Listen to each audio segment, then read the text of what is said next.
Hello friends, हमारे channel Hindi IT गुरु में आप सभी का स्वागत है। जैसा कि हम लोग पिछली वीडियो में पोटा कानून,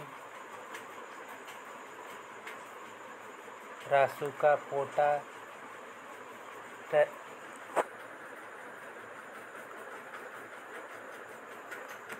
आदि पढ़ चुके हैं। अब पढ़ेंगे हम शोषण के विरुद्ध अधिकार, अनुच्छेद 23 से लेकर अनुच्छेद 24 तक।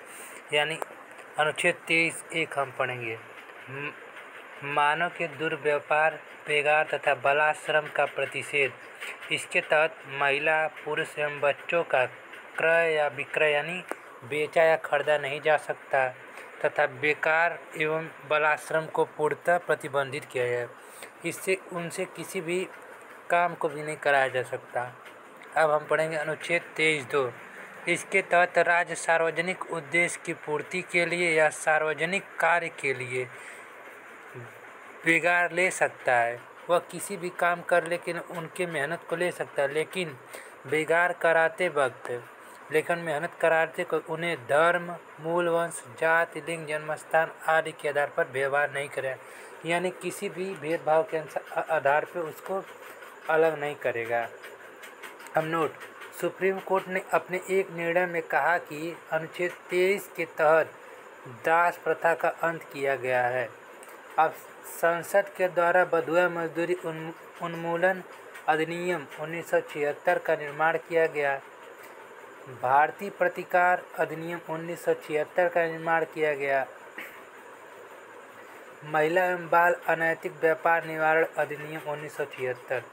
आप पढ़ेंगे अनुच्छेद 24, बाल श्रम का प्रतिषेध यानी बच्चों के श्रम का प्रतिषेध मना करवाना है। चाहे इसके तहत 14 वर्ष के कम आयु के बच्चों को दुकानें, होटलें, सार्वजनिक भोजनालयों, कारखाने, उद्योग धंधे एवं कोयले के खदानों, बीड़ी एवं सिगरेट उद्योग आदि के कारखानों में नियुक्त नहीं किया जाएगा। यानी उनसे कोई भी कार्य नहीं कराया जाएगा 14 वर्ष के बच्चों को। नोट, संसद के द्वारा बालाश्रम को रोकने के लिए निम्नलिखित अधिनियमों का निर्माण किया गया। पहला अधिनियम भारतीय कारखाना अधिनियम 1948,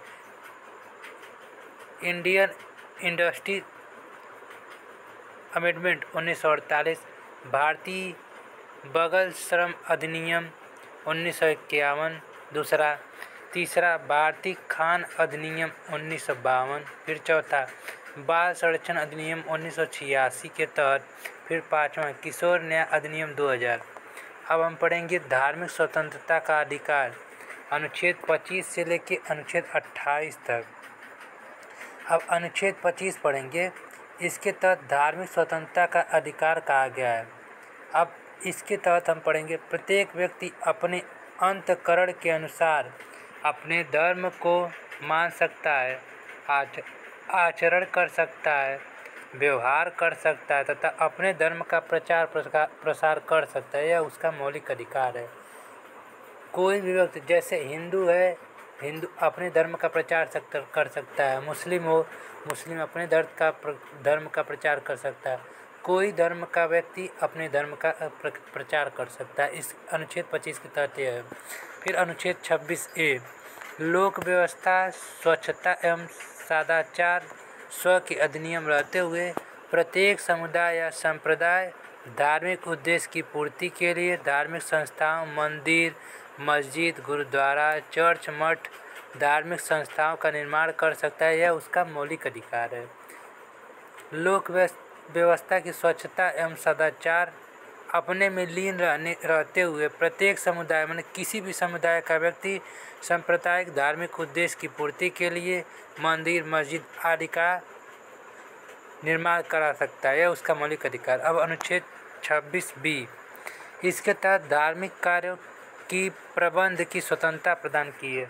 वह धार्मिक कार्यों की प्रबंध यानी किसी भी कार्य सामग्री की आवश्यकता कर सकता है। अब अनुच्छेद 26(c), इसके तहत धार्मिक उद्देश्य की प्राप्ति के लिए चल अचल संपत्ति अर्जित किया जा सकता है। धार्मिक संपत्ति की प्राप्ति के लिए वह चल अचल संपत्ति को प्राप्त कर सकता है। अनुच्छेद 26(d), इसके तहत अर्जित चल एवं अचल संपत्ति को संविधान अनुसार एवं धर्म अनुसार खर्च किया जाएगा।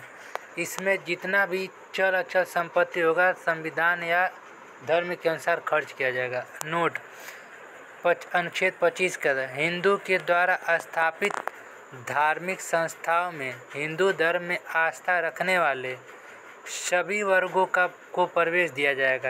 यानी हिंदू के प्रति जितने भी हिंदू धर्म के लोग हिंदू धर्म में आस्था रखते हैं सभी धर्म को उनमें प्रवेश दिया जाएगा। उन्हें प्रवेश से वंचित नहीं किया, यानी उन्हें प्रवेश से मना नहीं किया जाएगा। अब सुप्रीम कोर्ट ने अपने एक निर्णय में कहा कि सिख धर्म के लोग अपने पास कृपा रख सकते हैं। यह अनुच्छेद 25 के तहत उनका धार्मिक आचरण है। अब अनुच्छेद 27 धार्मिक करों का प्रतिषेध। इसके तहत धार्मिक करों को पूर्णतः प्रतिबंधित किया गया है, अर्थात धर्म के नाम पर राज्य के द्वारा किसी भी तरह का कर नहीं लगाया जाएगा। यानी धर्म के नाम पे किसी भी कर को नहीं लगाया जाएगा अनुच्छेद 27 के तहत। अब अनुच्छेद 28(1) इसके तहत राजकीय शिक्षण संस्था में एवं मान्यता प्राप्त शिक्षण संस्था में धार्मिक शिक्षा नहीं दिया जाएगी। यानी धर्म के बारे में कोई शिक्षा नहीं दिया जाएगा 28(1) के तहत। अब अनुच्छेद 28(2) इसके तहत धार्मिक मानकों के अनुसार स्थापित शिक्षण संस्थाओं में जैसे मकतब, मदरसा, मठ, गुरुकुल धार्मिक शिक्षा दी जाएगी। यानी अलग से कोई विद्यालय उसके लिए उपयोग के मठ, मदरसा, धार्मिक गुरुकुल में धार्मिक शिक्षा दी जाएगी। यह 28(1) के तहत उल्लंघन नहीं माना जाएगा। अब 28(3) राज्य द्वारा मान्यता प्राप्त धार्मिक मानकों के अनुसार स्थापित शिक्षण संस्थाओं पढ़ने वाले विद्यार्थियों को धार्मिक अनुष्ठान के भाग लेने के लिए बाध्य नहीं किया जाएगा। यदि विद्यार्थी 18 वर्ष से कम आयु का है, यदि 18 वर्ष से कम उम्र का हो तो वयस्क है तो उसकी स्वयं से अनुमति है तो उनके माता पिता से अनुमति ले जाएगी। अब इसके बाद हम अगले वीडियो में पढ़ेंगे संस्कृत तथा शिक्षा संबंधी का अधिकार। तब तक के लिए थैंक यू।